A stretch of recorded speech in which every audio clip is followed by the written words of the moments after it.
Good evening to all of you. I hope you all are well. Today, our session is on database. Before knowing this, some know its history.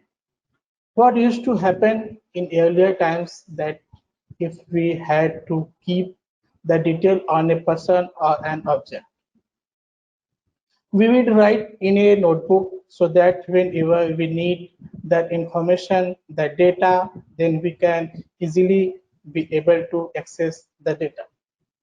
But if that paper or notebook is lost or turned from you, then we are not able to access that information. And all this is not a concern for any big organization, any big company. But now the time has changed. Today is the era of digital, the era of computer, the era of internet. Now, no organization or any company keep their employees' data and their important data by writing it in a paper. They save the data in the database so that whenever the data is needed, the data can be easily accessed through computer or mobile. Each company, school, hospital, university, railway, and any other organization has its own database where they save the information by keeping the information.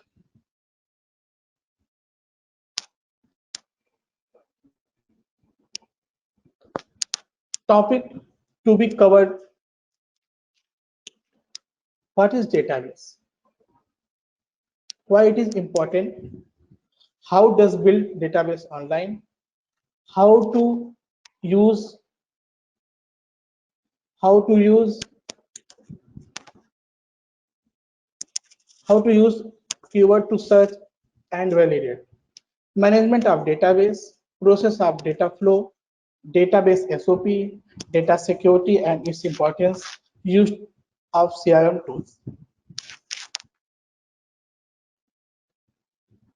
What is database? Database को जानने से पहले सबसे बड़ा important point है हमारे लिए कि डेटा क्या है. What is data? Data is a raw fact and figure.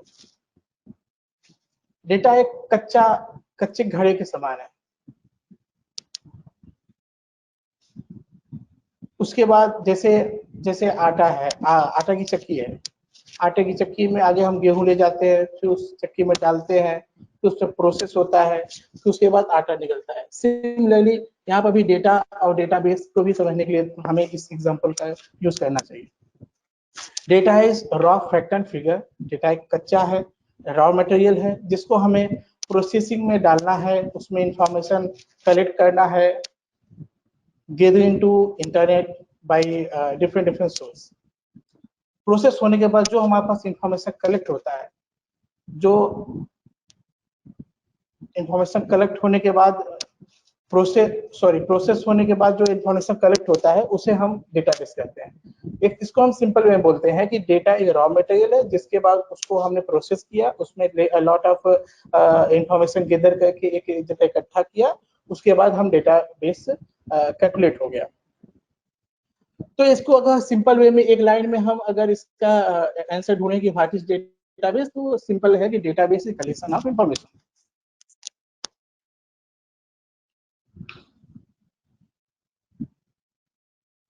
A database is a collection of information is a organized way. Here we are talking about database which used to grow organization sales and profits.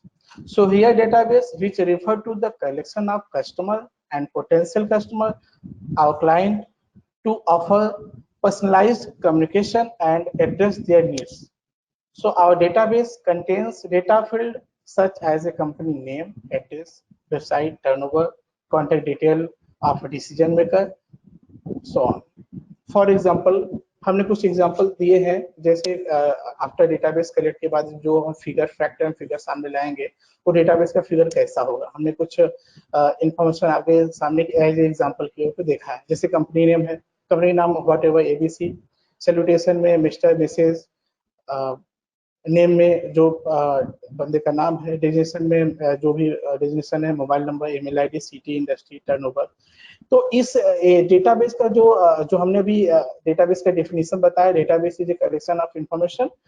तो वो यहाँ पे हमने एक organised वे में दिखाया है कि किसी कंपनी का जो B2B इंडस्ट्री में जैसा कि हम लोग काम करते हैं, उसमें एक कंपनी की सारी इंफॉर्मेशन कैसे एक जगह स्टोर करे एक क्लियर तरीके से।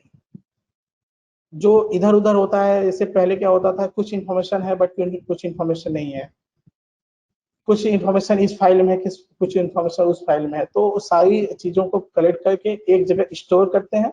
उसके बाद जो हमारे पास एक फेस आता है, वो वहां पे वो डेटाबेस का एक क्लियर सामने रूपांतर दिखता है।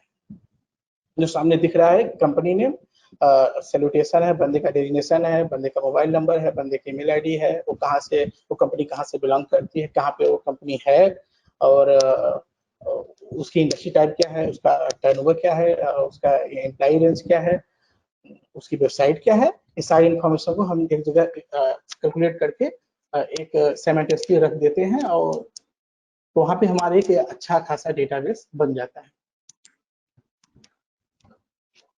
अब डेटाबेस बन गया, क्वेश्चन आता है कि डेटाबेस हमारे लिए क्यों इम्पोर्टेंट है, why it is important, what are use of data is corporate world. Corporate world में हमारे जैसे B2B जो इवेंट मैनेजमेंट कंपनी जो डायरेक्ट टू डायरेक्ट मार्केटिंग पे वर्कआउट करती है, उनके लिए डेटाबेस का क्या value. Database the important of organization because this information is used to analyze and used to create a more relevant marketing strategy for better communication with customer and potential customer, and to grow business as we are database companies and help our client to increase their revenue by using our B2B data. B2B means business to business marketing and sales. Sell directly to business. There are many benefits of database. Some are segmentation of customers. Most important part is segmentation of customer. हम अपने database को बहुत अच्छा तभी कर सकते हैं जब हमारे पास सेगमेंटेशन कस्टमर वाइज हो। एक एग्जांपल लेते हैं, like SME, small medium enterprises, ये सेगमेंट हुआ। बिग मार्केट कंपनी, MSME, इस तरीके की जो हमारा कैटेगराइजेशन है कस्टमर का, कि किस कस्टमर के लिए हम क्या करते हैं। अगर MSME को हम एक तरह से सेगमेंट कर लिए, SME को एक तरफ कर लिए, बिग मार्केट एंटरप्राइजेस को एक तरफ कर लिए, तो हमारा डेटा जो हुआ उस सेगमेंटेशन में क्लियर हो गया। कोई भी किसी भी तरीके से क्लाइंट अगर हमसे रिक्वायरमेंट करता है कि हमें SME का डेटा दे दीजिए, तो हम SME का अपनी एक अलग कैटेगराइज कर लेंगे, MSME का कैटेगराइज कर लेंगे, बिग मार्केट इंटरप्राइजेस को एक अलग तरीके से कैटेगराइज कर लेंगे। As per requirement customer we will share it. Second, priorities of account. अब जैसे सेगमेंटेशन ऑफ कस्टमर है, उसी तरीके से प्रायोरिटीज ऑफ अकाउंट। अगर हम कस्टमर, सपोज करिए एग्जांपल लेते हैं कि माइक्रो फोकस, हमारी माइक्रो फोकस को चाहिए अपने बिग एंटरप्राइज टाइप का डेटा, तो हमारे डेटाबेस से अगर अकाउंट क्लियर है कि माइक्रो फोकस के लिए सबसे ज्यादा माइक्रो फोकस किस अकाउंट को उसका क्या टारगेट मार्केटिंग अकाउंट है, उसको अगर हम कैटेगराइज कर लेते हैं, तो हमारा बिग इंटरप्राइजेस कंपनी के लिए एक अलग तरीके से अपना अकाउंट होगा। कस्टमर तो हमने बना लिया कि एक SME है, YME है, बिग एंटरप्राइजेस है, लेकिन उसमें किसके लिए क्या इंपॉर्टेंस है, माइक्रोफोर्स के लिए किस तरीके से का अकाउंट चाहिए, SAP के लिए किस तरीके का अकाउंट चाहिए, टाटा टेली सर्विसेज के लिए किस तरीके का अकाउंट चाहिए, उसको भी हम बाइफरेट कर लें। तो जाता है gather feedback of better understand. इस सेगमेंटेशन और प्रायोरिटी लगाने के बाद जब हम वर्कआउट करते हैं, किसी सेमिनार या वेबिनार करते हैं, तो वहां से हमारे पास कुछ फीडबैक आते हैं। उस फीडबैक में क्या होता है कि हमें क्लाइंट के थ्रू इंफॉर्मेशन मिलती है, क्लाइंट अपना फीडबैक देता है कि आपने जो हमारे साथ एक्टिविटी किया है उसमें क्या अच्छा था, क्या अच्छा नहीं था, तो उसको वो हमारे पास सब आता है, उसको भी हम कैलकुलेट करके कंसीडर करते हैं, उसको भी एक इंफॉर्मेशन स्टोर करते हैं। तो वहां से हमें क्या बेनिफिट होता है कि हम फ्यूचर कंपेन, जैसे कि फोर्थ ऑप्शन है use of future campaign, future में जो कंपेन करते हैं वो कमियों को हम अपने आप सुधारते हैं और अच्छा करने की कोशिश करते हैं। पांचवा डायरेक्ट सेलिंग अप्रोच, इससे क्या होता है कि जब हमारे पास सारे कुछ अकाउंट सब कुछ क्लियर हो जाते हैं तो हमारे पास लीड जेन के लिए डायरेक्ट सेल कर सकते हैं। जो हम वाया सेमिनार या वेबिनार वर्कआउट करते हैं हम लीड जेन पे भी वर्कआउट कर सकते हैं, डायरेक्ट सेल कर सकते हैं। अपने डेटाबेस को जितना अच्छा क्लियर बना लेंगे उतना अच्छा हमें लीड जेन में बेनिफिट होगा। उसके बाद सारे जो बड़े बड़े अकाउंट होते हैं उनको कम्युनिकेट करने हमें आसानी हो जाती है। हम बड़े बड़े कंपनियों के डायरेक्ट डिसीजन मेकर को डायरेक्ट कॉन्टेक्ट करते हैं, उससे हमारे क्या होता है टाइम सेविंग होता है और लॉट ऑफ बेनिफिट मिलता है। फिर अभी हम इतना तो जान लिए कि डेटाबेस क्या है और डेटाबेस की क्या हमारी लाइफ में हमारी कंपनी में इंपॉर्टेंस है। तो अब क्वेश्चन आता है कि हम डेटाबेस कहाँ से मिलेगा, डेटा सोर्स, कहाँ से हम डेटा को कलेक्ट कर पाएंगे। उसमें फर्स्ट है गूगल।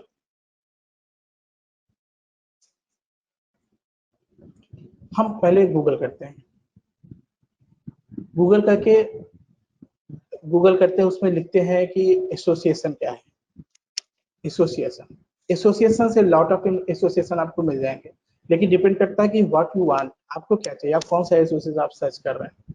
तो गूगल पे आप एसोसिएशन में अपने काम का as per requirement of client उसके हिसाब से आप एसोसिएशन करोगे। एसोसिएशन पे मैन्युफैक्चर एसोसिएशन होते हैं, प्लास्टिक मैन्युफैक्चर एसोसिएशन होते हैं, केमिकल मैन्युफैक्चर एसोसिएशन होते हैं। तो एसोसिएशन में आपको लॉट ऑफ वेराइटी अब मिल जाएगी, बट आपको क्या है आप उसके हिसाब से आप अपने कीवर्ड को क्लिक करोगे और वहाँ पे उस तरीके का एसोसिएशन आप निकालोगे। ये भी एक डेटाबेस का कलेक्शन है। एसोसिएशन में क्या होता है कि मेंबर मिल जाते हैं, एसोसिएशन में लिस्टेड मेंबर होते हैं। मैन्युफैक्चरिंग इंडस्ट्री है, Noida manufacture association, Delhi manufacture association में ढेर सारे कंपनियां लिस्टेड होती हैं। इंटर उसके बाद एसोसिएशन में जो कंपनी लिस्टेड होती है उस पर ये डिपेंड करता है कि आप मैन्युफैक्चर एसोसिएशन ढूंढ रहे हो तो मैन्युफैक्चर वाली कंपनी लिस्टेड होगी, या आप बीएफएसआई का कोई एसोसिएशन देख रहे हो तो वहाँ पे आप बीएफएसआई सेक्टर की कंपनियां लिस्टेड होंगी। उसके बाद दूसरा सोर्स आता है हमारा लिंक्डइन। लिंक्डइन के थ्रू भी हम ढेर सारा डेटा कलेक्ट कर सकते हैं। इसमें क्या होगा कि हमें एक तो कंपनी की साइज क्लियर मिल जाएगी एज पर रिक्वायरमेंट, उसके बाद जो हमें डेजिग्नेशन रिक्वायरमेंट है वो भी हमें मिल जाएगा, उसके बाद डेटा का एक्यूरेसी यहाँ से मिल जाएगा। इसके लिंक्डइन को लेकर हम आगे भी डिस्कस करेंगे। बिजनेस डायरेक्टरी ये भी एक बहुत बड़ा सोर्स है जहाँ से हमें डेटाबेस मिल जाएगा। यहाँ पे हर सिटी का अपनी एक लोकल बिजनेस डायरेक्टरी होती है और से हम ढेर सारा डेटा कलेक्ट कर सकते हैं। एग्जीबिशन मोस्ट रेलेवेंट डेटाबेस अगर आपको ढूंढना है तो सबसे बड़ा पार्ट होता है एग्जीबिशन। एग्जीबिशन हर सिटी में टाइम टू टाइम होते रहते हैं। हर company, manufacture company, service company, जो भी कंपनियां हैं वो अपने मार्केटिंग के लिए अपना स्टॉल जरूर एग्जीबिशन में लगाती हैं। तो वहां से क्या होता है कि हम लाइव डेटा उठा सकते हैं, एकदम करेक्ट जो कंपनी अभी चल रही है मार्केट में वो अपनी, या यूं कह लीजिए कि जो भी कंपनी को अपना रिक्वायरमेंट है, अपनी मार्केटिंग स्ट्रेटजी बढ़ानी है, उनको अपना आईटी इंफ्रा बढ़ाना है, अपनी मार्केटिंग को बहुत आगे लेके जाना है, वो एग्जीबिशन में आते हैं। तो वहां से हमारा लाइव डेटाबेस अच्छा मिल जाता है। वहां वहां से हम जाके इसके दो पॉइंट होते हैं, या तो हम बिजनेस एग्जीबिशन में जाके डेटाबेस कलेक्ट कर लें, या एग्जीबिशन का वेबसाइट गूगल करके वहां से जो भी मेंबर वहां पे मेंशन होते हैं वो वहां से हम डेटाबेस उठा सकते हैं और उसको उसके बाद उसको गूगल करके और भी इंफॉर्मेशन कलेक्ट कर सकते हैं। न्यूज़पेपर, जितनी बड़ी कंपनियां हैं, छोटी कंपनियां हैं, मिड मार्केट साइड की कंपनियां हैं, बिग ऑर्गेनाइजेशन है, एसएमई है, एमई है, ये सारी कंपनी अपने ऐड के लिए न्यूज़पेपर में भी डेटा देती हैं, न्यूज़पेपर करती हैं, वहां से भी हम डेटा ढेर सारा कलेक्ट कर सकते हैं। यहाँ से भी आप लाइव अपडेट डेटाबेस ले सकते हो, बट यहाँ पे आपको डिसीजन मेकर का या जो एज पर रिक्वायरमेंट डिसीजन हो सकता है वो ना मिले, बट कंपनी की size and company highlighted company आपको जरूर मिल जाएंगी जो मार्केट में अभी है, जो अच्छा अपनी मार्केटिंग करना चाहती है। परचेस डेटाबेस, इसको हम डेटाबेस खरीद के भी अपना डेटाबेस का हमारा एक सोर्स है, डेटाबेस खरीदना भी एक सोर्स है, बट ये बहुत ज़्यादा अभी इसके लिए हम लोग नहीं डिस्कस करेंगे।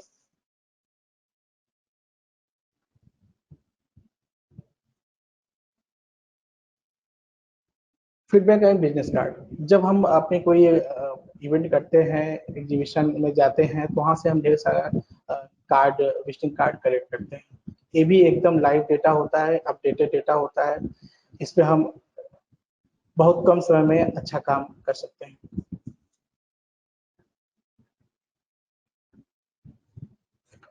डेटाबेस प्रोफाइलिंग करके भी डेटाबेस को करेक्शन किया जा सकता है। इसके लिए प्रॉपर टीम है हमारे यहाँ जो प्रोफाइल करती है, वो डेटाबेस में ढेर लॉट ऑफ हेल्प आउट करता है।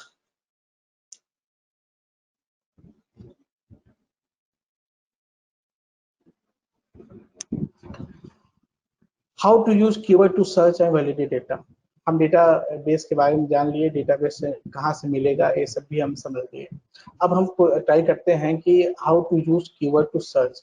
हम क्या कीवर्ड डालेंगे कि हमें डेटाबेस मिल जाए, और फिर उसको हम कैसे वैलिडेट करेंगे। तो पहले हमें समझने के ट्राई करते हैं कि कैसे हम डेटाबेस को सर्च करेंगे, क्या कीवर्ड डालेंगे। जैसा कि हमने लास्ट कुछ देर पहले हमने बताया कि अगर एसोसिएशन को हम सर्च कर रहे हैं तो हम क्या डालेंगे। मैन्युफैक्चरर एसोसिएशन में किस सिटी का नाम डालेंगे। Plastic manufacturer association in Delhi, plastic manufacturer association in India. तो वहां पे क्या होता है कि जो आपका गूगल करेगा वो आपके कीवर्ड पे ही दिखाएगा। जो जितना करेक्ट आप कीवर्ड डालोगे उतना करेक्ट आपको एक्यूरेट इंफॉर्मेशन गूगल आपको दिखाता है। तो अगर आप सर्चिंग करते हैं तो वहां पे ये बहुत इंपॉर्टेंट हो जाता है कि आप क्या डाल रहे हैं।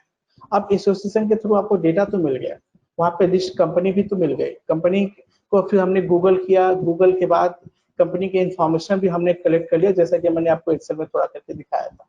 वहां पे हमने सारी इंफॉर्मेशन डाल दी, बट कंपनी के वेबसाइट पे हमें टर्नओवर नहीं मिलता।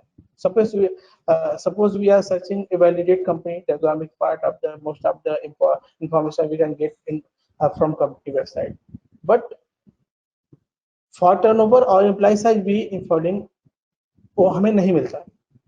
तो हम क्या करते हैं वहाँ पे, फिर वही कीवर्ड जो इंपॉर्टेंट कीवर्ड होता है, जैसे कि हमें बहुत अच्छा एक्यूरेसी इंफॉर्मेशन कलेक्ट मिल जाए, आसानी से मिल जाए।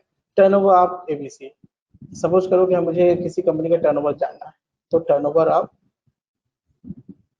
ABC limited. अब यहाँ पे उसका टर्नओवर जो भी, अगर नेट गूगल के पास ऐसा कोई इंफॉर्मेशन होगा तो जरूर दिखाएगा। उसके बाद इसी सिमिलरली एम्प्लॉय साइज भी हम इसी तरीके से कलेक्ट करते हैं। और जैसा कि अभी लास्ट टाइम मैंने लिंक्डइन की बात की थी, लिंक्डइन में भी आपको ढेर सारे कंपनियों के लगभग के जो भी मिड साइज की कंपनियां हैं, बिग साइज की कंपनियां हैं, मैं 1 to 5 करोड़ की बात तो नहीं कर रहा हूँ, लेकिन 5 crore to 10 crore to above अगर कंपनी मार्केट की बात करें तो लगभग सारे लोग लिंक्डइन पे सभी उनकी कंपनियां अवेलेबल हैं, जिनकी आप एम्प्लॉय साइज आपको आसानी से मिल सकता है। To validate contact to validate contact, put company name with contact name and LinkedIn। अब ये यहाँ पे क्या होता है कि आप गूगल करिए, वहां पे लिखिए कि ABC CEO of ABC limited.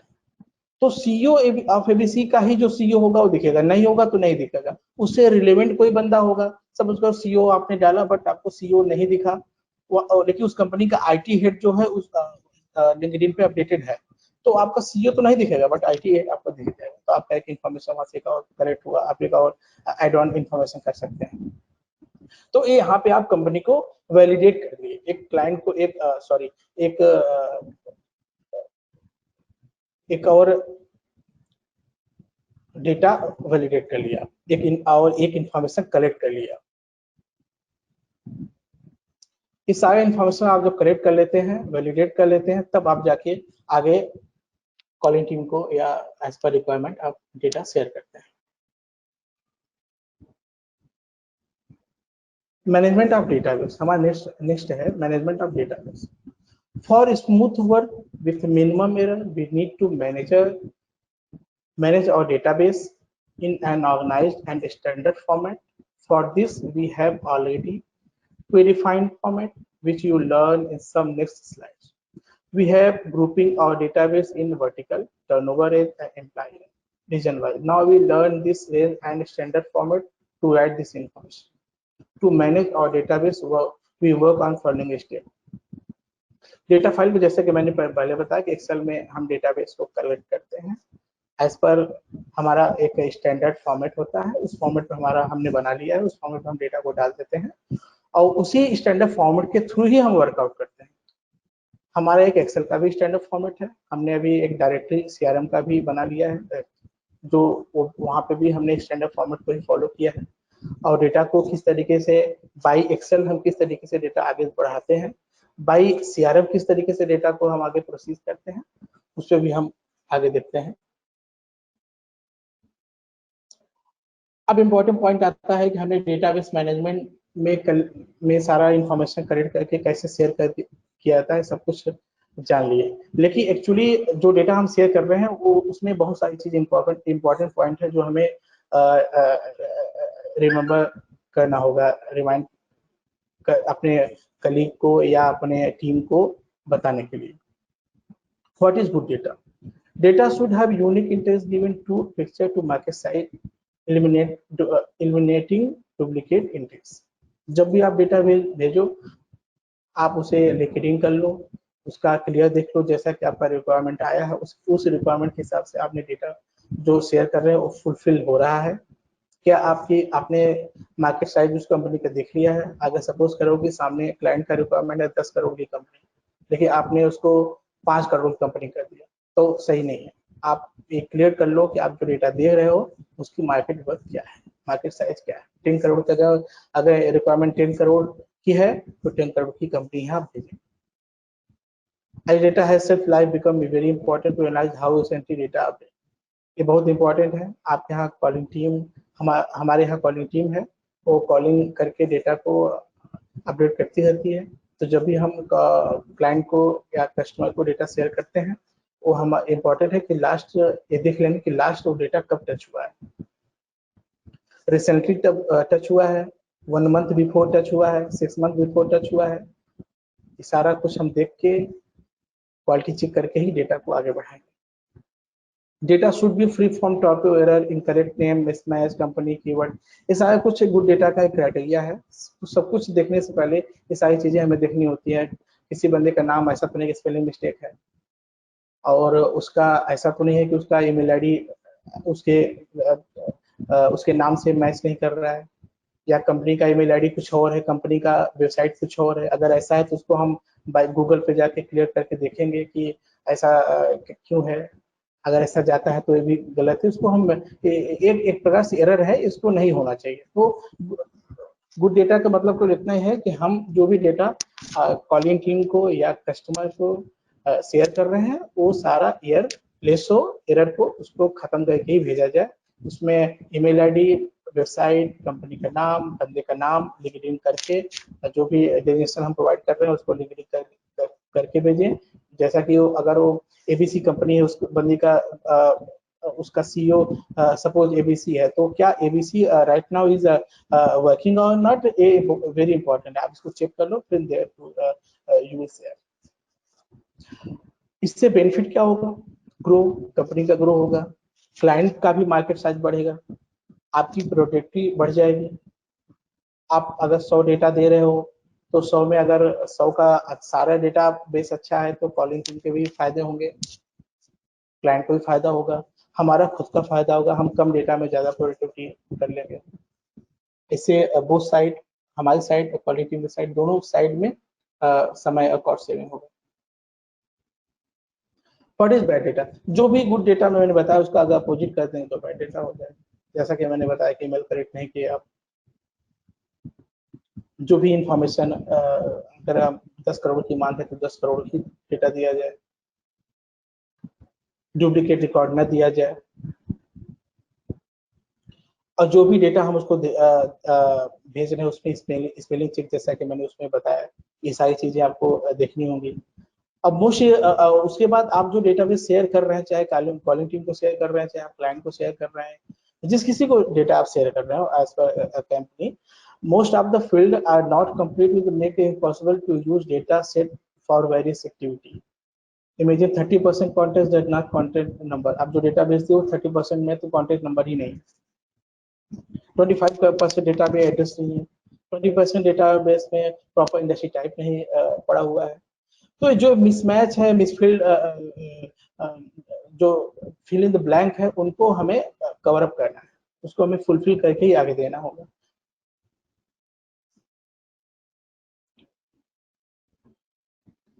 अब हमें डेटाबेस को निकालना जान लिया, डेटाबेस क्या है ये जान लिया, डेटाबेस कैसे कलेक्ट करना है ये भी जान लिया, डेटाबेस पे वर्कआउट कैसे करना है, क्या क्या इन्फॉर्मेशन कलेक्ट करके एक अच्छा डेटाबेस बनाना है, हमने सब जान लिया। ये प्रोसेस क्या है, उसके बाद हम डेटाबेस पे वर्कआउट कैसे होता है, फ्लो ऑफ द डेटाबेस। तो हमारा एक मास्टर डेटा होता है जहाँ पे सारा डेटा कंसोलिडेट होके अपडेट होके रखा हो as per requirement business team, as per requirement business team, database team, sorry, database team share to business team, data business team को शेयर करती है, बिजनेस टीम डेटा को क्लाइंट को शेयर करता है, क्लाइंट आप डेटा को चेक करता है, जो डेटा उसके कस्टमर से मैच करते हैं वो डेटा को कर देता है, हटा देता है, फिर अगेन वो बिजनेस टीम को डेटा शेयर करता है, फिर बिजनेस टीम क्या करती है, उस डेटा पे कॉलिंग टीम पे दे देती है कॉल करने के लिए, एज पर रिक्वायरमेंट डेलीगेट को बुलाने के लिए। आफ्टर कॉलिंग डेटा फिर हमारे डेटाबेस में आ जाता है, हम उसे फिर से अपडेट करते हैं, अपडेट करके अगेन हम उसे अपनी मास्टर फाइल में डाल देते हैं। तो ये जो साइकिल है, ये दिख तो रहा है लाइफ साइकिल की तरह, लेकिन एक्चुअली फ्लो ही यही है। डेटाबेस इससे हमारा day to day, month to month, year to year update होता रहता है।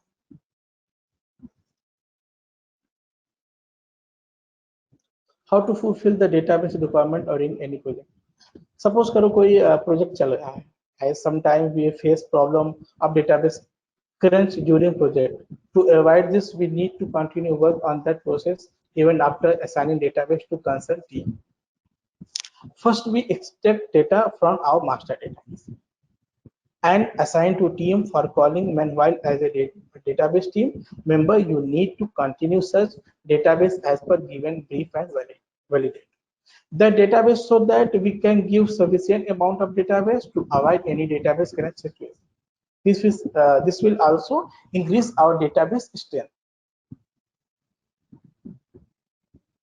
नंबर ऑफ टाइम्स ऐसा हो जाता है कि हम काम पे वर्कआउट करने लगते हैं, काम हमने ले भी लिया, बट सपोज करो कुछ ऐसा एक्टिविटी आ गया जहाँ पे डेटाबेस हमारे पास है बट वो कुछ ओल्ड है, तो क्या हुआ कि काम तो स्टार्ट हो जाता है, हमने कॉलिंग टीम को डेटा दे दिया, डेटा पे काम शुरू हो गया, बट अब वहाँ पे क्रंच होने लगा। सपोज करो कि कॉलिंग टीम ने बोल दिया कि डेटाबेस में रॉन्ग नंबर आ रहा है, नो रिस्पॉन्स आ रहा है, डेटाबेस में डुप्लीकेसी है, चूंकि वो डेटाबेस पुराना होता है तो ये सारे सर्कमस्टेंसेस आते हैं।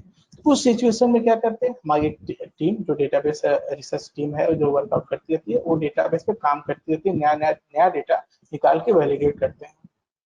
तो क्या होता है कि साइमल्टेनियसली वर्कआउट दोनों तरफ होता है, उधर कॉलिंग चल रही है, इधर डेटाबेस अपना काम कर रहा है, तो टाइम भी बच जाएगा क्योंकि एक ही समय में काम होता है, तो दोनों का टाइम भी सेविंग होता है और फास्ट मूविंग हो जाता है। एक अच्छा डेटाबेस हम इंक्रीज कर लेते हैं दैट टाइम, उससे बेनिफिट क्या होता है कि फ्यूचर में भी हमारे पास डेटा स्टोर अच्छा हो जाता है।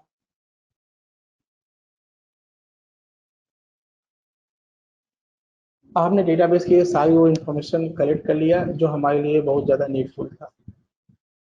डेटाबेस मैनेजमेंट के थ्रू आउट ही हम कुछ और समझने की कोशिश करेंगे कि मैनेजमेंट वर्ड तो बहुत बड़ा वर्ड होता है, इसमें तो सारी कुछ चीज़ें आ जाती हैं। तो उसी डेटाबेस मैनेजमेंट में एक पार्ट है डेटाबेस एसओपी का, जो उस मैनेजमेंट को और ज़्यादा अच्छे वे में रखता है, या यूँ कह लो कि डेटाबेस का एक स्मार्ट तरीका है जिसे हम एसओपी कहते हैं।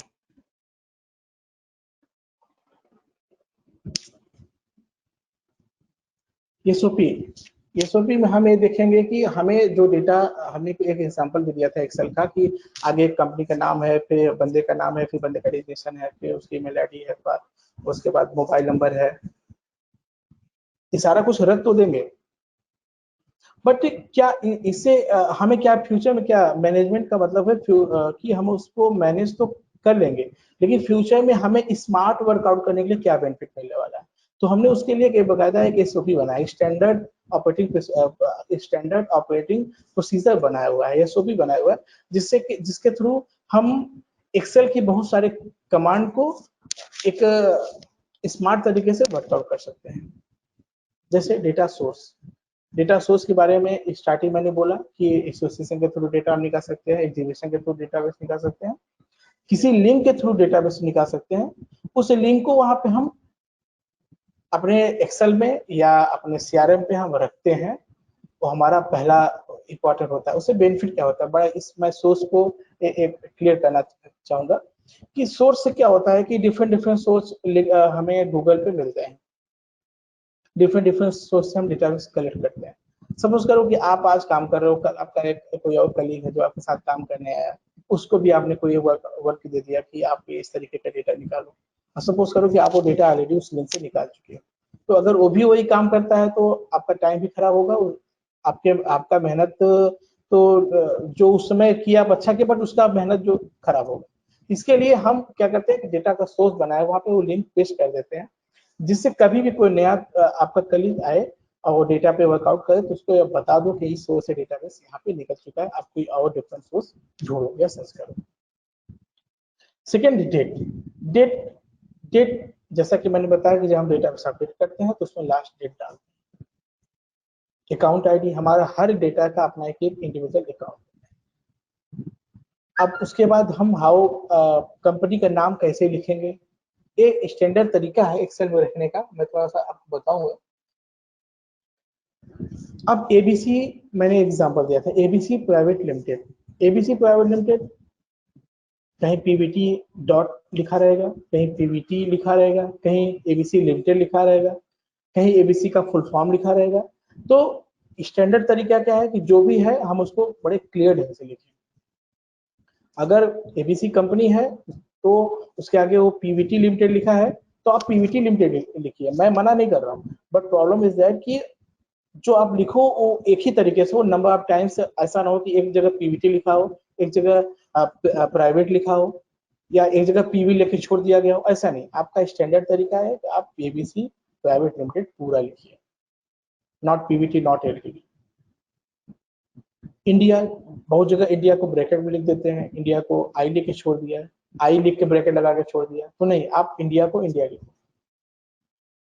भारत संचार निगम लिमिटेड, एक मैंने एग्जांपल दिया है, बीएसएनएल, बीएसएनएल को लोग बीएसएनएल लिख के दे देते आजकल। तो अब ये बात और है कि बीएसएनएल अगर अपने लोगों पे वर्कआउट करें, हमारा लोगो बीएसएनएल पे है, इसी लोगो पे हम हमारा जो लोगो है वही हमारा कंपनी का हमेशा चलेगा। बहुत सारी ऐसी कंपनियां जो जो लोगो होता है वही उनका मेन होता है, जबकि फुल फॉर्म कुछ और ही होता है, लेकिन वो उस लोगो पे ही उनका वेबसाइट वगैरह सब कुछ बना होता है, उसी पे वर्कआउट करते हैं। तो वो डिफरेंट चीज है, बट अगर अगर ऐसा है तो हम उसको अपने मास्टर फाइल में उसी तरीके से ही रखेंगे। अभी यहाँ पे केवल समझने के लिए भारत संचार निगम लिमिटेड ये सब पूरा लिखा जाएगा, इंडियन इंस्टीट्यूट ऑफ टेक्नोलॉजी पूरा लिखा जाएगा।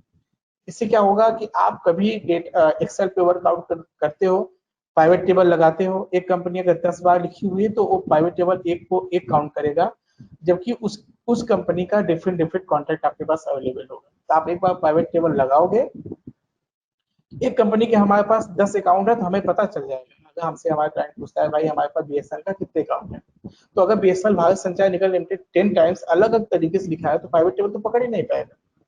तो हमारे पास लाखों लाखों की फाइलों में जब हम वर्कआउट करना शुरू करेंगे तो हम तो भारत संचार निगम लिमिटेड ढूंढते रह जाएंगे, कहीं बीएसएनएल लिखा होगा तो बीएसएनएल कहीं और पकड़ लेगा, और भारत संचार कहीं लिखा होगा कहीं और पकड़ लेगा।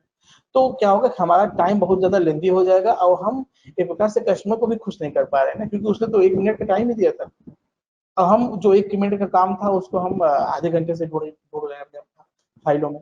तो वो स्टैंडर्ड तरीका ही हुआ कि अगर हम अगर उसको एक ही तरीके से एक साइज में रखते हैं तो प्राइवेट टेबल लगाएंगे, एक कंपनी के अगर हमारा 20 अकाउंट है तो 20 अकाउंट दिख जाएगा, 50 अकाउंट है तो 50 अकाउंट दिख जाएगा।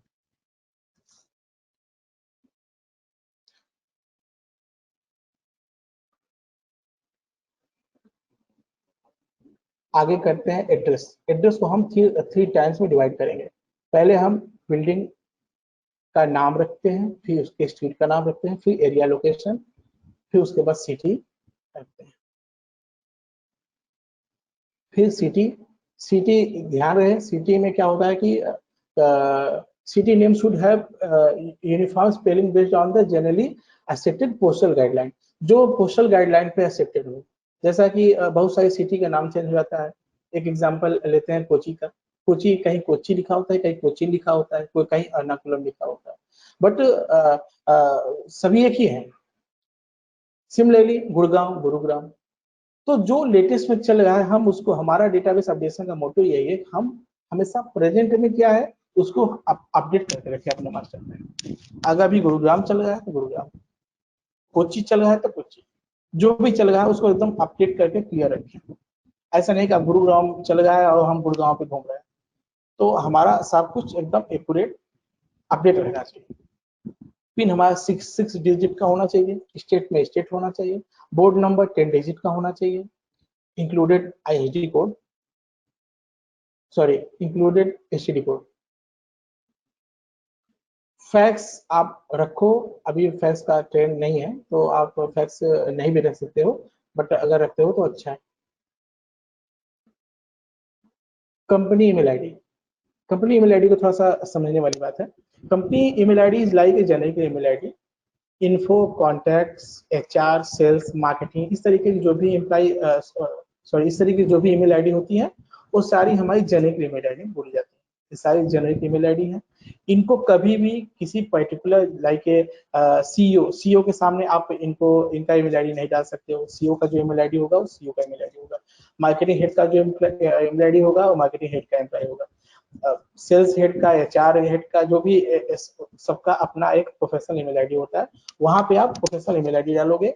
जेनिक ईमेल आईडी हमेशा कंपनी के email ID generic email ID पड़ेगी। जैसा कि आपको मैंने फिगर आप करके दिखा रहा हूँ कैसे कैसे डेटाबेस को हम मैनेज करते हैं और रखते हैं। वेबसाइट में हमेशा ध्यान रहे, वेबसाइट में www. जो भी वेबसाइट का बना हो वहां से उठा के पेस्ट करेंगे। कभी भी HTTP, हाइपरलिंक, ये सब चीजें नहीं पेस्ट करेंगे। इसे हमारा मैंने डेटा का सोर्स भी देखने में भी अच्छा नहीं लगता और लिंक पेस्ट हो जाता है तो उसे क्या होता है फाइल भी चलती है तो करप्ट होती है। तो वेबसाइट को आप हमेशा कॉपी करिए, पेस्ट करिए, बट उसको HTTP हटा दीजिए। www से स्टार्ट होना चाहिए वेबसाइट। टर्नओवर, टर्नओवर हम ये सारा जो मैं बेनिफिट्स बता रहा हूँ, इस सारा बेनिफिट्स आपके टाइम को कंज्यूम करेगा, आपके टाइम इस पे नहीं लगेगा, इसके लिए मैं बता रहा हूँ। अब आपसे बोला, आपकी एक क्लाइंट ने आपसे बोला कि हमें 5 करोड़ की कंपनी चाहिए, तो आप क्या करोगे? अगर 5 से 10 करोड़ की, कहीं लिखा है 5 करोड़, कहीं लिखा है 3 करोड़, कहीं लिखा है 2 करोड़, तो वहां पे क्या होगा कि आपका प्रॉब्लम क्रिएट हो जाएगा। आप 2, 3, 4 को कंसीडर करते रह जाओगे। तो यहाँ पे भी वही प्रॉब्लम हुआ है, टाइम ज्यादा लगेगा आपको। तो अगर आप जिस तरीके से यहाँ पे मैं दिखा रहा हूँ एक्सेल शीट पर, अगर इस तरीके से आप अपने डेटाबेस को कलेक्ट करते हो और सर्कुलर वाइज रखते हो, बिलो 1 करोड़ की कंपनी में बिलो 1 करोड़ डालोगे, 10 से 25 करोड़ में, 25 से 50 करोड़ के साइमल्टेनियसली इसको रखोगे, तो आपको एक क्लियर हो जाएगा कि आप एक बार प्राइवेट टेबल लगाओगे 25 से 50 करोड़ कंपनी आपके पास कितना है, क्लाइंट ने पूछा है, आपने 25 से 50 करोड़ का प्राइवेट टेबल लगाया, हमारे पास 25,000 कंपनी है 25 से 50 करोड़ का। आप with in minute, with in second आप ये वर्कआउट कर सकते हो। सिमिलरली एम्प्लॉय में भी। अब आते हैं हम इंडस्ट्री टाइप में। This is the most important part of the database. अगर डेटाबेस में आप काम कर रहे हो, आपको इंडस्ट्री टाइप क्लियर नहीं है, तो आप डेटाबेस आपके लिए थोड़ा सा टफ हो जाए। ये बहुत इंपॉर्टेंट पॉइंट है और इसको थोड़ा समझना है। मैं अभी इसको इसमें बता दे रहा हूँ, लेकिन इसका एक अलग से भी होता है क्लास, एक अलग से इसकी ट्रेनिंग होती है और आई होप कि उसमें मैं और ज्यादा ब्रीफ करके बता पाऊँ। बट अभी मैं इसमें यही बताने की कोशिश करूंगा कि इंडस्ट्री टाइप एक्चुअली होती क्या है। इंडस्ट्री टाइप हमने अगर देखा जाए तो मोटा मोटा हमने 3-4-5-6 तरीके का इंडस्ट्री टाइप रखा है। आईटी इसको रखा है, टेलीकम्युनिकेशन को लिखा है, रिटेल में रखा है, मैन्युफैक्चर में रखा है, पावर ऑफ एनर्जी को अलग से रखा है, कंस्ट्रक्शन को, बीएफएसआई को, हेल्थ के, फार्मा को, मीडिया को, इस तरीके से हमने एक अलग से इंडस्ट्री डाली है। बट इनके अंदर जो है वो बड़ा इंपॉर्टेंट है। अब सपोज करो आप आईटी से, आईटी कंपनी सॉफ्टवेयर कंपनी होती है, आईटी कंपनी हार्डवेयर कंपनी होती है। आईटी जो आईटी के लिए वर्कआउट करते हैं, डीपीओ, तो क्या इनका इंडस्ट्री टाइप तो एक ही है, आईटी इंडस्ट्री टाइप तो एक है, लेकिन इनका सब इंडस्ट्री अलग अलग है। सॉफ्टवेयर है तो अलग है, कंप्यूटर का हार्डवेयर वर्कआउट करता है तो अलग है, कंप्यूटर मेंटेनेंस का सर्विस का काम करता है तो अलग है, बीपीओ केपीओ है तो अलग है, वेब सोल्यूशन करता है तो अलग है, सॉफ्टवेयर है तो अलग है। ठीक है, तो वहां पे हमें एक इसको एक इंडस्ट्री और सब इंडस्ट्री में इसको कैटेगराइज करना पड़ेगा। टेलीकम्युनिकेशन, जब हम डेटाबेस आता है, हम डेटाबेस को जो कॉलिंग टीम से, जैसा कि मैंने अभी ये वर्क फ्लो बताया कैसे कैसे लाइफ साइकिल चलता है डेटाबेस का, तो वहाँ पे जब कॉलिंग टीम हमें डेटाबेस पे काम करके हमें वापस कर देती है, तो वहाँ पे हमें बहुत सारी चीजें अच्छी भी मिलती हैं, बहुत सारी चीजें गड़बड़ मिलती हैं, तो वहाँ पे हमें सही करना होता है अपने स्टैंडर्ड तरीके से, जैसा कि मैं आपको बता रहा हूँ। टेलीकॉम सर्विस प्रोवाइडर जो कंपनी है, वहाँ को हम उसको टेलीकॉम सर्विस प्रोवाइडर लिखेंगे, इंटरनेट सर्विस प्रोवाइडर को इंटरनेट सर्विस प्रोवाइडर लिखेंगे। लेकिन कॉलिंग टीम क्या या क्लाइंट की तरफ से कभी कभी मिसकम्युनिकेट होता है, वो टेलीकम्युनिकेशन बोल देते हैं, तो वहाँ पे फिर क्वेश्चन उठता है इस तरीके का, आप एक्चुअली टेलीकम्युनिकेशन में क्या चाहते हैं, या आपने अभी जो क्लाइंट कस्टमर को टारगेट किया है उस type of customer to target. Retailing में बहुत सारे रिटेलिंग में छोटे स्टोर भी होते हैं, रिटेल में बड़े स्टोर भी होते हैं। रिटेल में आपका एक शॉपकीपर भी रिटेल में आ जाता है। रिटेल अगर में बात करें तो बिग बाजार, बिग बास्केट जैसी कंपनियां भी रिटेल में आती हैं। अब वहाँ पे क्लियर करना होगा कि आपको चाहिए क्या, रिटेल चाहिए या रिटेल चैन चाहिए, रिटेल स्टोर चाहिए। तो ये बहुत सारी कम्युनिकेशन की प्रॉब्लम होती है क्लाइंट के साथ। क्लाइंट हमें रिटेल बोल देता है, फिर हम उसको उसी तरीके से काम करना शुरू कर देते हैं। तो हमें वहाँ पे वर्कआउट करना चाहिए कि क्या क्लाइंट की एक्चुअली में क्या रिक्वायरमेंट है, क्लाइंट कितना अपना या क्लाइंट का क्या बजट है, जो सॉफ्टवेयर वो या जो भी अपना वो सेल आउट करना चाहता है, तो क्या जो जो उसने टारगेट में बोला है रिटेल को, तो क्या वो हम उसको फुलफिल कर पाएंगे। पता चला उसका बजट है 10 करोड़ का, हम रिटेल की छोटे छोटे शॉप भेज दिए, तो वहां से हमारा डेटा भी डिस्टर्ब हो जाता है, खराब हो जाता है। तो हमें इस चीज को अवॉइड करना, रिटेल को बड़े क्लियर से समझना है। रिटेल स्टोर में अपरेल्स के भी स्टोर होते हैं, फार्मेसी के स्टोर होते हैं, छोटे छोटे फूड के स्टोर होते हैं, डीलर डिस्ट्रीब्यूटर के होते हैं। तो ये सारी चीज को अवॉइड करके हमें क्लियर समझना पड़ेगा कि रिटेल में क्या है। उसे हमारे जहाँ तक B2B बिजनेस में हम ज्यादातर रिटेल चैन को ही लेते हैं। मैन्युफैक्चरिंग एंड प्रोडक्शन, बहुत सारी कंपनी मैन्युफैक्चर करती हैं। अगर हम देखा जाए तो A to Z मैन्युफैक्चर होता है, ऐसा कुछ नहीं है जो मैन्युफैक्चर नहीं हो रहा हो, सिवाय बीएफएसआई को हम छोड़ दे तो। बीएफएसआई सेक्टर, सर्विस सेक्टर, ये कुछ ऐसे हैं जो मैन्युफैक्चर नहीं होते, बाकी सारे सेक्टर मैन्युफैक्चर होते हैं। ऑटोमोबाइल मैन्युफैक्चर होता है, टेक्सटाइल मैन्युफैक्चर होता है, मेटल माइनिंग में भी मैन्युफैक्चर होता है, केमिकल में मैन्युफैक्चर होता है, रबर, प्लास्टिक, पेपर, ग्लास, सब मैन्युफैक्चर होता है। तो कॉलिंग टीम क्या करती है, क्लाइंट क्या करते हैं, लीड जेन क्या करते हैं, ये सारे लोग अपना अपना क्वेरी डेटाबेस टीम को दे देते हैं और साफ बोल देते हैं हमें मैन्युफैक्चर दे दो। बट हम वही मैन्युफैक्चर पे काम करते हैं और हम जो लगा हमने उठा के दे दिया। हमारा बहुत बड़ा क्वेश्चन नहीं होना चाहिए कि मैन्युफैक्चर में आप क्या मैन्युफैक्चर मांगना चाहते हैं, क्योंकि हमारे जैसे कुछ क्लाइंट ऐसे हैं, जैसे एसएपी है, वो मैन्युफैक्चर उसका सबका अपना एक सेगमेंट होता है। एसएपी हर समय हर काम नहीं करता है, केमिकल के अलग से वर्कआउट करता है, ऑटोमोबाइल के अलग से वर्कआउट करता है। तो हमें यहाँ पे एक चीज समझना है, मैन्युफैक्चर में केवल डेटाबेस में मैन्युफैक्चर लिख देना डेटाबेस सही नहीं करने के बराबर माना जाएगा, क्योंकि डेटाबेस को आप इंडस्ट्री, सब इंडस्ट्री में अगर डिवाइड करते हो तो इंडस्ट्री में केमिकल डालोगे, सब इंडस्ट्री में मैन्युफैक्चर डालोगे। मैं यहाँ पे इसको इसलिए अभी मोटा मोटा समझाने की कोशिश कर रहा हूँ कि आप लोग थोड़ा सा इसको समझ लीजिए, क्योंकि इंडस्ट्री टाइप जो है ये बहुत ही ज्यादा टफ है, इसको बहुत ज्यादा अच्छे तरीके से समझना पड़ता है। बहुत सारी ऐसी चीजें होती हैं। तो अभी मैं एक एग्जांपल बताऊं, मैं अभी लास्ट एक ट्रेनिंग कर रहा था, उसमें एक बच्चे ने क्वेश्चन हमसे कर लिया कि ग्लास इंडस्ट्री को आप ऑटोमोबाइल में क्यों नहीं डालोगे, जबकि ग्लास इंडस्ट्री ऑटोमोबाइल कंपनी जो ग्लास वाली कंपनी है वो ऑटोमोबाइल का ही ग्लास बनाती है, तो आप उसको क्यों नहीं डालो। तो मैंने उसको सिंपल आंसर किया कि ऑटोमोबाइल में वही होगा जो रिलेटेड टू ऑटो। अब आप कहोगे ऑटोमोबाइल का जो इंडस्ट्री है वो जो बल्ब है ये सब तो पार्ट हो गया ऑटोमोबाइल, नहीं, ऑटोमोबाइल वही पार्ट होता है जो क्रिटिकल होते हैं, वही पार्ट ऑटोमोबाइल के होते हैं। ग्लास अगर बना रहा है कोई तो ग्लास इंडस्ट्री का होगा, अगर आपका कोई बैरिंग बना रहा है तो वो आपका टूल्स में और ऑटोमोबाइल्स में हम ले सकते हैं, पर ग्लास को नहीं ले सकते। ग्लास एक डिफरेंट इंडस्ट्री, बट है वो मैन्युफैक्चरिंग इंडस्ट्री, बट उसको हम ऑटोमोबाइल में नहीं डाल सकते। तो बहुत सारी इसमें है, इसको हम डिस्कस करते हैं बहुत और अच्छे से ब्रीफ में किसी और सेशन में।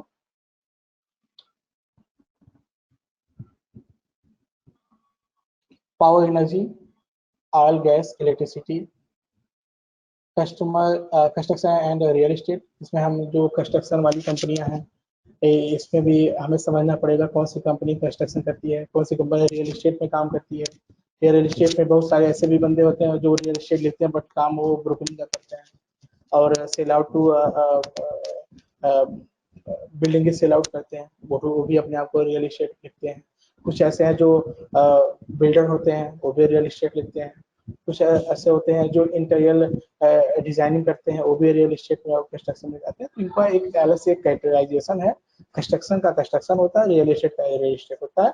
इसको हम इंडस्ट्री तो एक है बट इनको हम इंडस्ट्री टाइप में अलग से डालते हैं, सब इंडस्ट्री में अलग से डालते हैं।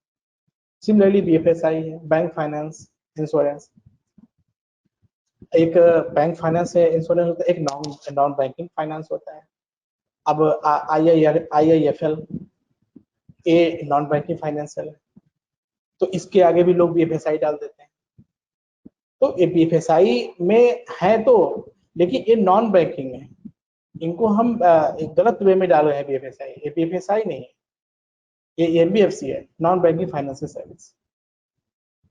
बीएफएसआई में वही आएंगे जो बैंक से रिलेटेड वर्क करते हैं। पंजाब नेशनल बैंक बीएफएसआई है, state bank of India BFSI, HDFC BFSI, insurance HDFC insurance BFSI में, स्टॉक एक्सचेंज बीएफएसआई में नहीं आता, लेकिन हम हमारे यहाँ पे इसको डाल देते हैं, तो इसको भी थोड़ा हमें समझना पड़ेगा।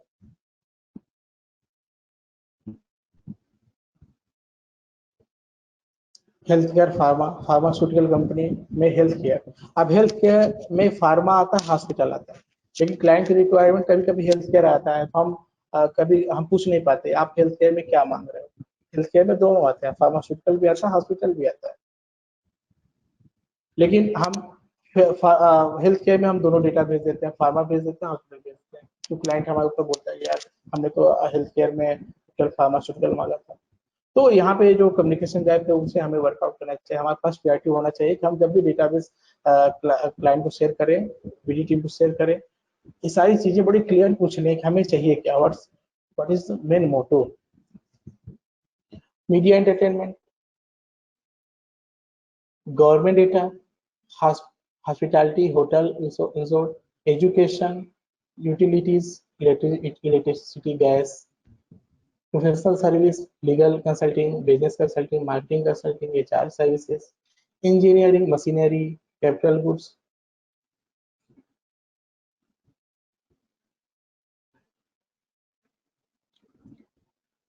उसके बाद हम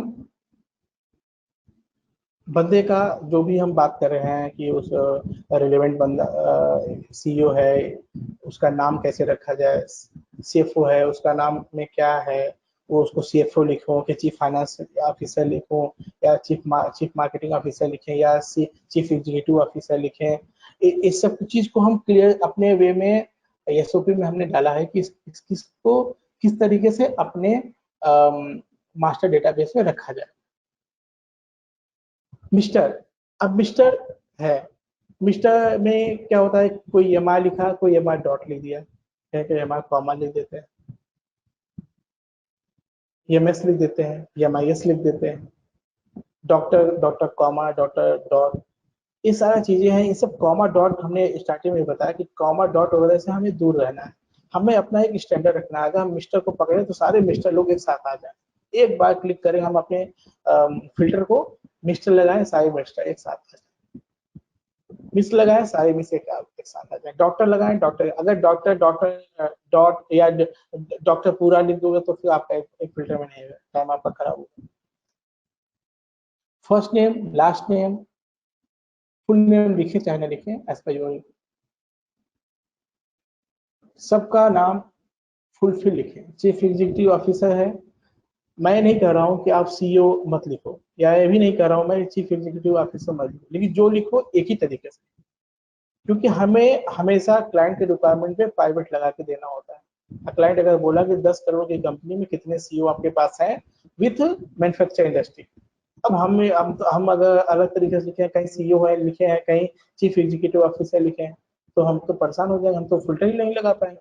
क्लाइंट का टाइम बहुत कम होता है, 5 मिनट 10 मिनट, क्योंकि ये सब चीजें हमेशा 5 और 10 मिनट में ही पूछी जाती हैं। ऐसा नहीं कि आप 3 दिन 4 दिन पहले से बता देना कि 10 करोड़ की कंपनी हमारे पास कितनी है, उसमें कितने सीईओ हैं, उसकी क्या पर्टिकुलर इंडस्ट्री टाइप से बता दिया, बीएफएसआई में कितनी कंपनी आपके पास है, उनके कितने सीईओ, या कितने आईटी हेड हैं, या कितने सीटीओ हैं, सीआईओ हैं, वीपी हैं। तो ये सारी चीजें अगर हम अपने डेटा को अच्छी तरीके से मेंटेन करके रखेंगे, सब कुछ एक ही जैसा रखेंगे, तो हमारा हर काम एकदम स्मूथली आसानी से हो जाए। जिस डेटा को सोच के हम कलेक्शन डेटा जब करते हैं, रॉ मटेरियल को पकड़ते हैं, उसको अच्छे तरीके से इंफॉर्मेशन कलेक्ट करके अच्छी तरीके से स्टोर करते हैं, अगर उसके बाद भी इस तरीके से प्रॉब्लम्स आए तो फिर उस डेटाबेस मैनेजमेंट का कोई मतलब नहीं रहेगा। इसलिए एक अच्छा डेटाबेस मैनेजमेंट तभी है जब ये सारी चीजें आप फुलफिल सही तरीके से आप करते हैं। यहाँ पर भी वही चीज है, जो भी उसका मोबाइल नंबर हो 10 डिजिट का होना चाहिए जिस बंदे का आप डाल रहे हैं, डिपार्टमेंट भी आप डाल देंगे। ये सारी चीजें जो मैं बताना चाह रहा हूँ, इसमें आपको आपका डेटाबेस एकदम जिसे कहते हैं ना डेटाबेस हेल्थ चेकअप, यहाँ पे आपका डेटाबेस एकदम हेल्थी हो गया। कोई भी किसी क्लाइंट को हम डेटाबेस शेयर कर रहे हैं, एक बार आपका डेटा देखेगा, वो खुश हो जाएगा, देखते ही खुश हो जाएगा, हमें काम दे देगा। जैसे हम अपने एग्जामिनेशन में एक अच्छी कॉपी लिखते हैं, और बेशक कुछ उसमें प्रॉब्लम्स होती हैं, बीच में स्पेलिंग मिस्टेक होता है, कुछ होता है, लेकिन अगर दिखने में बहुत सुंदर लगता है तो एग्जामिनर क्या कहता है कि देखा और क्लिक कर दिया, आपको अच्छा मार्क्स मिल जाता है। सिमिलरली यहाँ पर भी अगर आप जितना अच्छा डेटाबेस अपना मैनेज करोगे, जितना अच्छा बेस अपना डेटाबेस स्टैंडर्ड तरीके से रखोगे, उतना अच्छा डेटाबेस आपका आपके लिए बेनिफिशियल होगा, क्लाइंट के लिए बेनिफिशियल होगा, सिस्टम के लिए बेनिफिशियल।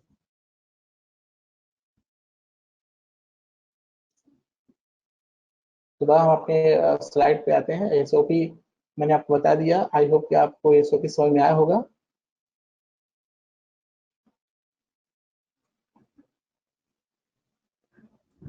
अब updation of database, this is important to update database regularly to avoid any failure of a project, and also it is important to get contacted with the right person within minimum time. Able to maintain and update database key can go a long way in improving sales. Ensuring client satisfaction, for that it important to periodically monitor the database and keep it up to date. We can update our database in a number of ways. The main source of update of database है। हमने यहाँ तक SOP भी समझ लिया, database management का ये भी एक पार्ट ही है, अपडेशन ऑफ डेटाबेस।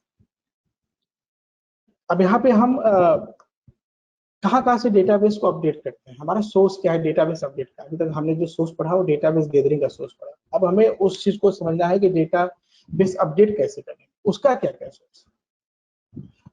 तो जो वैलिडेट जहां जहां से होता है, कहीं ना कहीं साइकिल वहीं पे बार बार घूम के आती है, जहाँ पे वैलिडेट करते हैं, जो सोर्स होता है, जहाँ पे हम डेटा को सर्च करते हैं, जो सोर्स होता है, उसी तरीके से अपडेशन का भी वर्कआउट होता है। बस यहाँ पे टाइम भी अपडेट करना होता है, और जो अपडेशन का जो नए सोर्स होते हैं, जैसे रजिस्ट्रेशन ऑफ इवेंट, अभी तक हमने डेटा जो सर्च किया था वो लिंक्डइन के थ्रू अपडेट किया, वैलिडेट किया, अपने तरफ से किया, बट कॉलिंग टीम की तरफ से भी कुछ नहीं हुआ। कॉलिंग टीम के पास डेटा गया है, डेटा कॉलिंग करके देगा, वो उसने क्या डाला है, कैसे डाला है, क्या इंडस्ट्री टाइप, बेसिकली मैंने अभी इंडस्ट्री टाइप में बता रहा था, वहां पे मैंने बताया कि मैन्युफैक्चर इंडस्ट्री डाल देते हैं, बट एक्चुअली इंडस्ट्री क्या करती है, केमिकल बनाती है, तो केमिकल मैन्युफैक्चर हुआ, तो इंडस्ट्री टाइप में केमिकल आया और सब इंडस्ट्री में मैन्युफैक्चर आया। तो यहाँ पे भी वो सारी चीजें प्रॉब्लम्स होंगी। आपके पास डेटा आएगा, हो सकता है डेटा कुछ अलग तरीके से दिखे, आपने जो डेटा भेजा था वो वहां से उन्होंने अपडेट कर दिया, बट उनका इंफॉर्मेशन कुछ बीएफएसआई को, नॉन बैंकिंग फाइनेंस को बीएफएसआई में डाल दिए, डेटा वे मैन्युफैक्चर को केमिकल मैन्युफैक्चर मैन्युफैक्चर लिख दिया, केमिकल नहीं लिखा। तो वहां पे हमें क्लियर करना होगा, जो केमिकल है उसको केमिकल ही डालेंगे, क्योंकि कभी कभी क्लाइंट को स्पेसिफिक रिक्वायरमेंट आती है, हमें केमिकल इंडस्ट्री ही चाहिए। तो वहां पे हम क्या करते हैं, सब जगह मैन्युफैक्चर लिखा हुआ है, हम एक एक करके गूगल वगैरह में बैठ जाते हैं, सब पे सर्च करते हैं भाई एक एक कौन सी मैन्युफैक्चर कंपनी है, तो वहां पे भी हमारा टाइम खराब होता है। तो यहाँ पे एक चीज जरूरत है हमें, कि हम हर चीज को क्लियर तरीके से रखें, सर्च आउट करके रखें, एक ही बार में जो करना है वहां पे क्लियर कर दें। तो हम इंस्ट्रक्शन दे कॉलिंग टीम को कि जो यहाँ पे हमने दिया है वो ये सही है, आप प्लीज इसको आप छेड़ो नहीं, और भी कुछ इन्फॉर्मेशन है आप उसको डाल दो, बट मैन्युफैक्चर वर्ड को, अगर केमिकल मैन्युफैक्चर है एज पर यू की आपने जो सर्च करके दिया है क्लियर है, वेबसाइट पे लिखा है कि वी आर मैन्युफैक्चर, तो हम वहां पे क्लिक करके दे देंगे। उसके बाद कॉलिंग टीम से भी एक कहेंगे कि आप प्लीज उसको छेड़ो नहीं, आप जैसे उसको लिखा है आप लिख दो। उसके बाद अगर कोई आपको और इन्फॉर्मेशन आपके पास आपको मिला है, कलेक्ट हुआ है, तो आप प्लीज उसको mention to remark column. Qualify से हमें इंफॉर्मेशन मिल जाता है, फिर आप डायरेक्टरी से भी आप डेटाबेस को अपडेट कर सकते हैं, एग्जीबिशन के लिए डेटाबेस कर सकते हैं, इसका मैंने पहले भी आपको इसके लिए बताया था। सॉरी, कभी कभी क्या होता है कि डेटाबेस अपडेशन के जब आता है, तो डेटाबेस कॉलिंग टीम जब डेटाबेस को वर्कआउट करती है, तो कुछ डेटा कॉल के थ्रू और नया डेटा ऐड भी करती है। सपोज करो हमने 50 कंपनी भेजा कॉलिंग के लिए, लेकिन उन्होंने हमको 60 कंपनी हमको वापस किया, तो जो 10 कंपनी है वो हमारे लिए एड ऑन हो गए। तो हमारे डेटाबेस साइज को भी इम्प्लीमेंट होता है, डेटाबेस साइज भी ग्रो करता है, और database time to time update भी हो जाता है।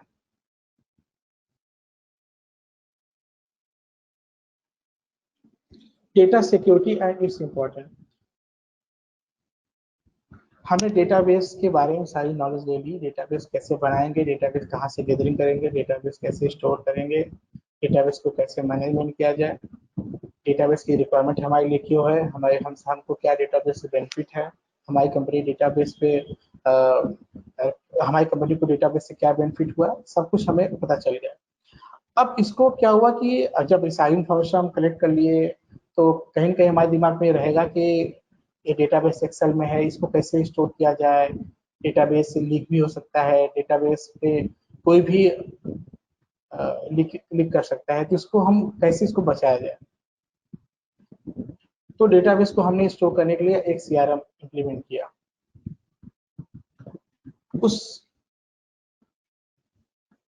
सीआरएम के विषय में बता दूं कि we are storing our database online to easily available to all concern department on demand. We discussed in detail about our CRM tool, which we are using for storing data and calling validation of database, and their function is next training session. Option given in CRM for database work that is given below and discussed in detail in this CRM training session. Master data, in which we can see complete data count and field, fetching data and assigning, table modification, master data filter, read modification, next सारी जो भी information है CRM के हैं, मैं CRM के एक अलग से सेशन लूंगा। सीआरएम के बारे में जो भी हमने सीआरएम बनाया है उसकी क्या बेनिफिट है, कॉलिंग टीम के थ्रू क्या बेनिफिट है, डेटाबेस के लिए कितना बेनिफिट है, कॉलिंग साइट्स के लिए कितना बेनिफिट है, सिस्टम के लिए कितना बेनिफिट है, सारा चीजें है वो सीआरएम में है। Calling remark, calling timing, calling जो जिस बंदे ने जो कॉल किया है उसका क्या रिस्पांस कॉलिंग के क्लाइंट की साइड से आया, सुनने में वो कैसा लगा, अगर किसी बंदे ने अपने कस्टमर को कॉल किया है तो what is way of talking, उसने अच्छे तरीके से नहीं किया, सही तरीके से नहीं किया, गलत तरीके से किया, ये सारी इन्फॉर्मेशन हमारे पास स्टोर हो जाता है, फिर हम उसको हमारा एक डिपार्टमेंट है जो इसको चेक करता है और उसको वर्कआउट करता है। तो ये सारे बेनिफिट है सीआरएम से डेटा एक जगह स्टोर हो जाता है, उससे डेटाबेस फेचिंग करने में आसानी होती है, डेटा में डुप्लीकेट चेक करने के लिए आसानी हो जाती है। विद इन सेकेंड आपका डेटा रिमूव हो जाता है अगर डुप्लीकेट है तो। डेटा पे कॉल होने के बाद हमें डेटा पे दोबारा अपडेट नहीं करना होता है। लॉट ऑफ इंफॉर्मेशन है इस पे वर्कआउट बताने के लिए, और सीआरएम पे डिस्कस करेंगे हम अपने नेक्स्ट सेशन में। मैं सीआरएम कैसा होगा वो मैं आपको दिखा देता हूँ। ये सीआरएम का फर्स्ट पेज है, इस पे काम हो गया है, ये रनिंग पे है, और इस पे हम नेक्स्ट सेशन पे वर्कआउट करेंगे। Thank you very much.